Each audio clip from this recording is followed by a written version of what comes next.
Histórias do Violão de hoje nos leva ao Brasil. O privilégio de poder estrear uma peça nova chamada Ilhas Concertantes. Uma música que fiz com meu querido amigo e parceiro Sérgio Assad. O privilégio de poder estrear essa música no Teatro Municipal, junto da orquestra do teatro e junto do maestro Roberto Minchuk, que nos fala um pouco mais sobre o dia a dia desse mundo sinfônico.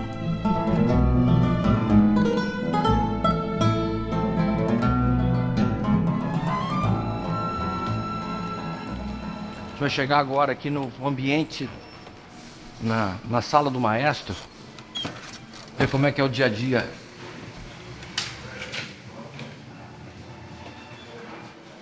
Tio maestro. Roberto. Eita. Podemos entrar? Claro. Essa quantidade de partitura aqui, Roberto, o que é isso? Cara, essas são as partituras, ou as que eu vou reger, ou as que eu já regi recentemente. Então, por exemplo, em agosto agora, eu rejo a 10ª Sinfonia de Shostakovich. Então já está aqui a minha partitura. Já regi um monte de vezes, já regi isso no Canadá, na Europa, em Buenos Aires, aqui.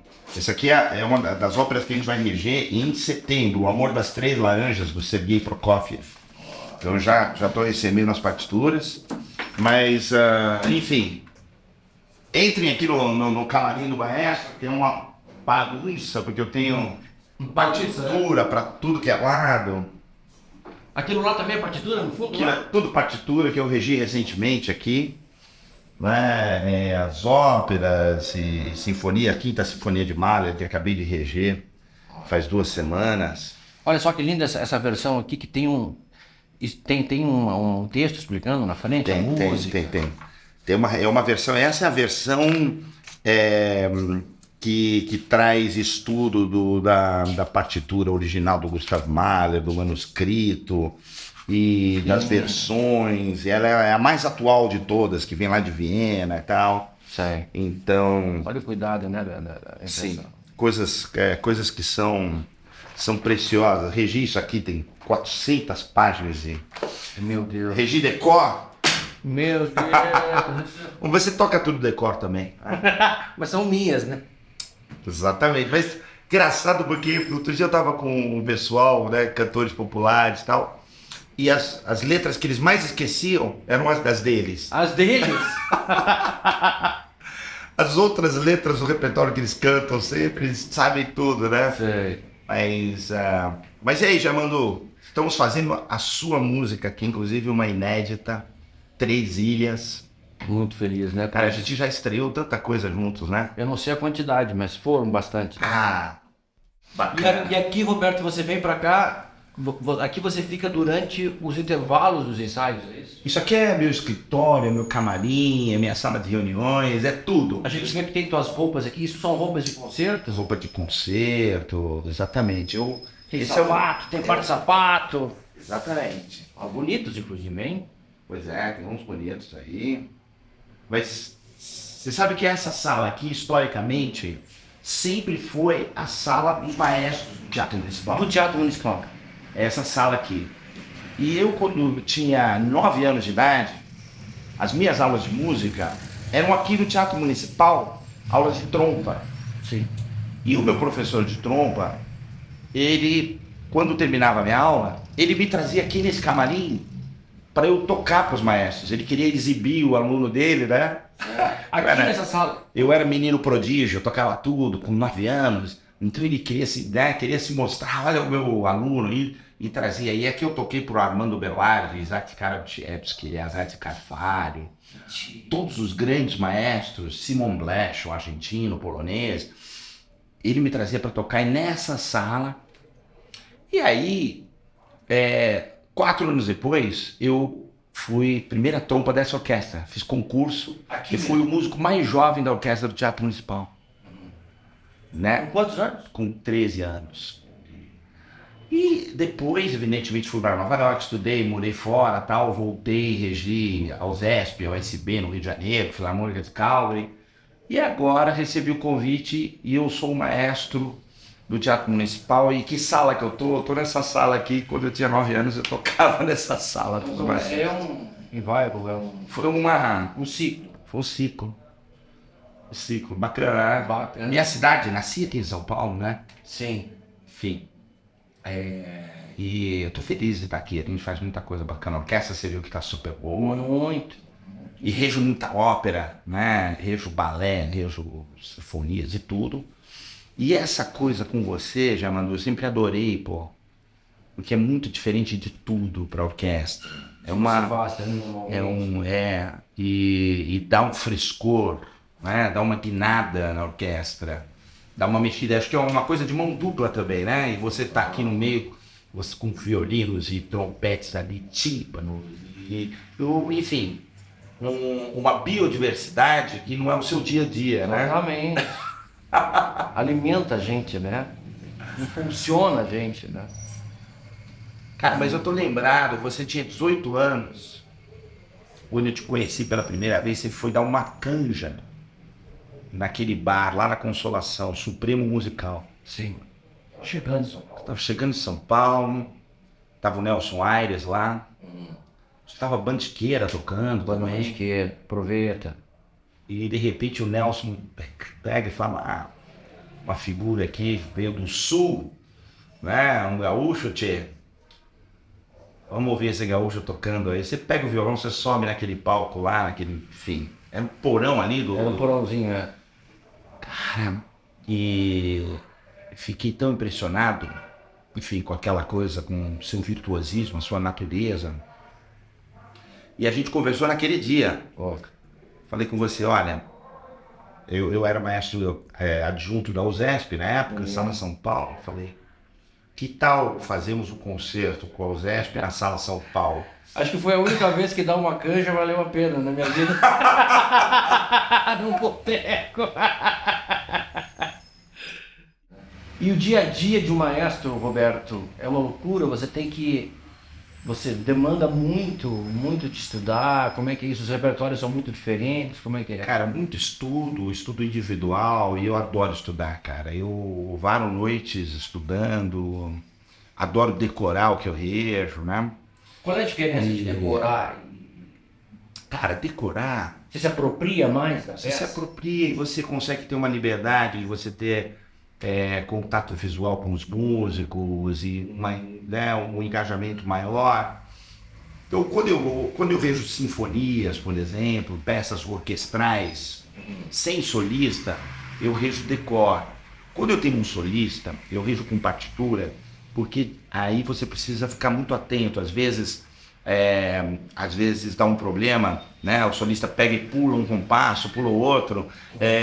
Algo acontece naquele momento que você precisa de uma partitura para ter uma referência. E às vezes o solista, já toquei com solistas, que ele fica nervoso se o maestro tiver sem a partitura.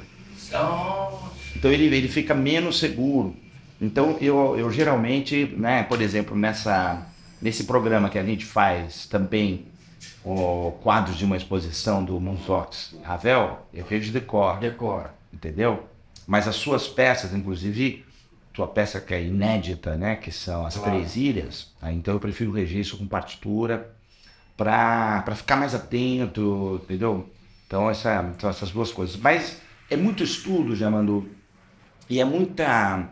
Como maestro, você também faz parte de toda a organização da temporada, né, e teatro, muito óperas. mais do que o momento de atuar. Sim. Você faz parte da organização de toda a logística, de toda... Nós temos mais de 200 artistas aqui, entre músicos, orquestra, de 2 coros e tudo mais. Então é uma programação muito dinâmica e eu faço parte da organização disso tudo, né? Então isso demanda muito tempo, enfim, muitas reuniões com a administração, com os próprios artistas, com músicos, comitês artísticos, né, e todo tipo de, né, enfim, da burocracia interna do teatro, que é um transatlântico, né? O teatro de ópera é um transatlântico, é uma coisa gigantesca, né? São muitas pessoas na produção, a equipe técnica, a equipe de produção, a equipe administrativa, e evidentemente que eu tenho que lidar com todas as questões. Quando a gente chega no palco para ensaiar, para tocar, é um momento de prazer. É um momento de prazer. Que a gente que lida com a música dessa forma, como eu, que sou um músico de cultura oral, enfim, fico impressionado.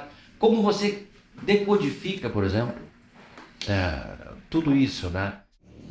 Então você tem uma partitura, como essa aqui é da Quinta Sinfonia de Mahler. Então, por exemplo, essa primeira linha é a linha utilizada para todas as flautas, né? Flautas, 4 oboés, 4 clarinetes, fagotes, contrafagote, trompas, trompetes, trombones, tuba, aí vem os tímpanos, aí depois vem os instrumentos de percussão, o prato, o bumbo, né? Aqui vem a caixa clara, o tantã, depois vem as cordas, primeiros violinos, segundos violinos, violas, violoncelos, contrabaixos, né? Então você vê assim que essa música começa com um instrumento solo, que é o trompete aqui, né? Então eu sigo a linha do trompete, tal. Mas já aqui já entram todos os metais, e aqui nesse compasso aqui, nesse momento já entra todas as cordas e mais algumas madeiras, né? Que a gente chama de tutti, né? Quando todos da orquestra estão entrando. Aham. Então, por exemplo, eu faço algumas observações, né? Porque tem uma entrada Isso aqui... aqui são anotações tuas. Isso, essas anotações a lápis são minhas. Esse aqui, por exemplo, é a entrada do prato. Sei. Tchá! Então você imagina se esse prato não tiver absolutamente perfeito, preciso. Naquele momento. Pode estar a orquestra inteira precisa, se aquela pessoa tiver um pouco atrasada ou um pouco adiantada, ferrou. Aham. Então, eu anotei aqui que por quê? Porque eu preciso olhar no olho do cara e pá! E tudo... Entendeu? Uma coisa que é interessante também é que tem um negócio de adiantar, né? O maestro tem que adiantar o tempo, o maestro tem que atacar antes do tempo, é isso? O maestro tem que antecipar. Então, muita gente até define a arte da regência como a arte da antecipação. Aham. Porque o que o maestro faz é liderar a música e não é fazer coreografia para a música. Tem muita gente que fala assim, ele está fazendo gestos de acordo com aquilo que ele está ouvindo. Não, o gesto é antes da música acontecer. Então você pode observar o maestro, que o bom maestro, na verdade, ele antecipa. Né? Ele antecipa a entrada. Se é uma coisa dramática, ele antecipa o drama. Se ele é uma coisa suave, ele antecipa a suavidade. Né? Então você tem que... Esses momentos todos você controla para justamente... Você tem ali uma orquestra... O Mahler tem uma orquestra de 120 músicos no palco. Entendeu? E eles... e é uma coisa matemática. Música é matemática, mas ao mesmo tempo tem aquela coisa da emoção. Do sentimento. E que você trazer essa unidade depende do maestro. Né? E essa coisa do gesto, existe uma escola clássica do gesto ou é muito pessoal? Porque eu já vi muita gente ter essa coisa do gesto muito pessoal, né? É muito pessoal. Tem uma coisa clássica que a gente diz, que a mão direita é a mão da razão, é a matemática, é a métrica. Então é absolutamente uma coisa assim que determina o tempo, tá certo? Então se é um compasso 4x4, então os tempos estão determinados. O 1 é aqui embaixo, o 1 é sempre aqui embaixo, entendeu? A coisa mais importante é a orquestra saber qual é o tempo, o primeiro tempo. 1, 2, 3, entendeu? Então isso traz uma segurança. Isso não tem... Se o maestro quiser colocar o primeiro tempo aqui ou ali, não dá certo. Aí ele é um maestro ruim. O primeiro tempo é sempre aqui embaixo, né? Aqui no umbigo. E então a mão direita ela é matemática. Ela é uma coisa assim que é a métrica, tá certo? A mão esquerda é uma mão que é mais para a interpretação, a coisa da emoção, entendeu? Você faz, exatamente, do coração, você faz o fraseado, você faz articulações, você tem alguns gestos, e é aí que aí entra mais a personalidade do maestro também, entendeu? O gestual. O bacana é você ter uma independência das mãos, entendeu? De forma que a sua mão direita ela sempre se mantenha muito firme, muito rígida, e a mão esquerda esteja mais solta para agir por um gestual que vai ajudar o músico a ser fraseado. Então, isso requer muita experiência, né? Muito tempo de estudo, muito tempo na frente da orquestra para você também desenvolver essa arte, né? Que lindo. Quebra tudo.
Depois dessa grande emoção, não podia faltar uma bela roda de choro. Encontro com amigos, música feita na hora, coração na ponta dos dedos.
O pessoal tá almoçando.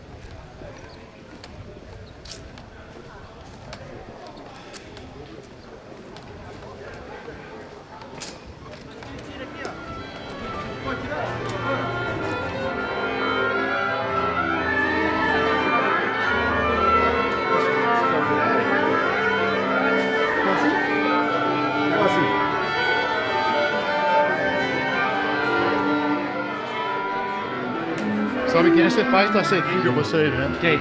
Você já percebeu? Claro! Estou guiando, eu acho. Você tá vendo que esse rapaz tá seguindo você?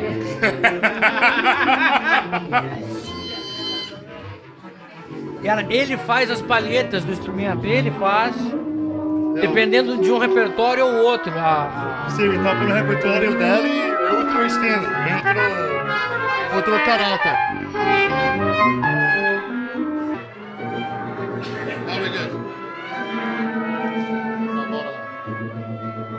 Como é que nem outro? Então, você vai usar como se fosse um travesseiro. Né? Então você vai segurar assim, com um pouco inferior, um pouquinho para trás e superior. Depois simplesmente só.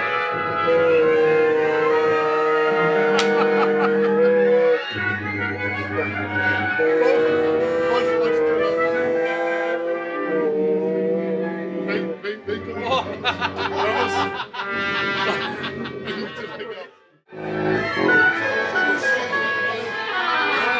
É tuba. Instrumento incrível também. Lindo, né? Modo grave. Qual é a nota mais grave que você tem? É difícil? Assim, você toca muito. Não, mas tem mais.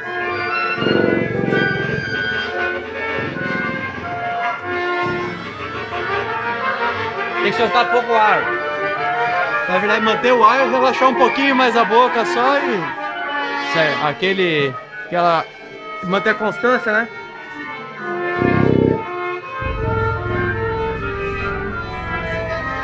Incrível. E a tessitura dele é comprida, não?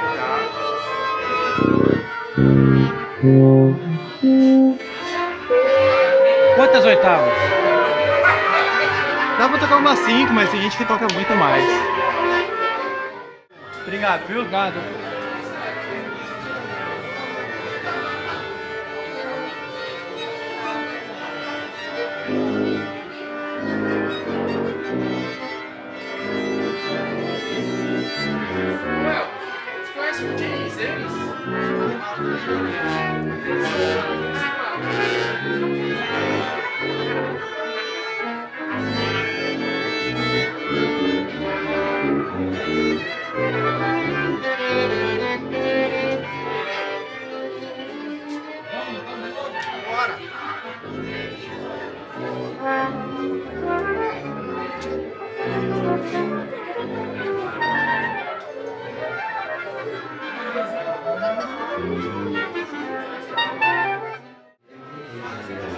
Essa coisa do trompete, o preparo da invocadura é muito importante. E fica, a boca fica assim, fica... Digo, né? A gente fala que não pode botar força, que não bota esquema, mas na hora H... Bota força. Tem um pouco de força, porque não tem como você só encostar. Vai ter que ter a pressão pra sair.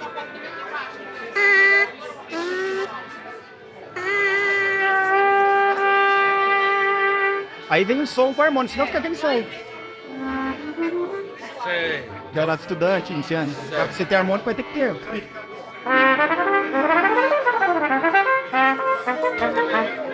Coloca. E o ar, controle do ar, mas diferente das palhetas e tudo, né? Das palhetas. A gente tem a vibração no lado. Então, qualquer coisa, sei lá, tomou muita cerveja, começa a inchar meia boca, já dá aquela pegadinha, assim, opa, toca meio de lado, acha um lugar. Essa mão dentro. O que significa? A tua mão mesmo? Na verdade, é mais pra apoiar o instrumento, mas a gente consegue mudar a afinação também. A afinação? A afinação também. Se tiver um pouquinho alto, um pouquinho baixo, você consegue regular com a mão. E ela tem uma posição ali dentro, certa? Na verdade, tem gente que usa de vários jeitos, né? Eu apoio aqui, mas tem gente que apoia aqui, depende. Depende da pra escola. segurar o instrumento? Basicamente, é. Ou fazer o boucher também, né? O som fechado.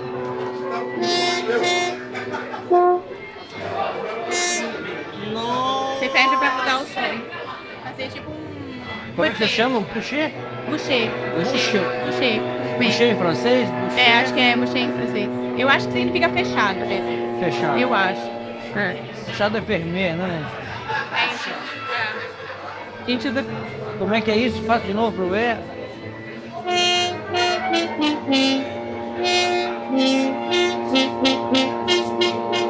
Mas E aí muda totalmente. muda, fica meio tom abaixo. Você tem que digitar meio tom assim. Pra poder soar na tonalidade certa. Mas basicamente é pra segurar o instrumento. Que bom.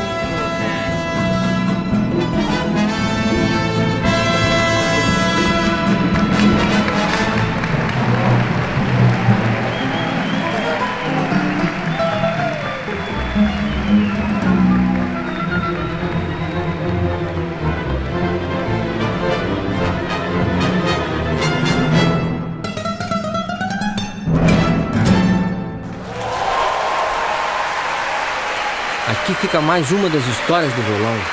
Privilégio enorme estar com esse maravilhoso grupo de músicos, o meu querido amigo Roberto Minchuk, fazendo o que a gente mais gosta. A música melhora o tempo. Viva a música! Bendita a música!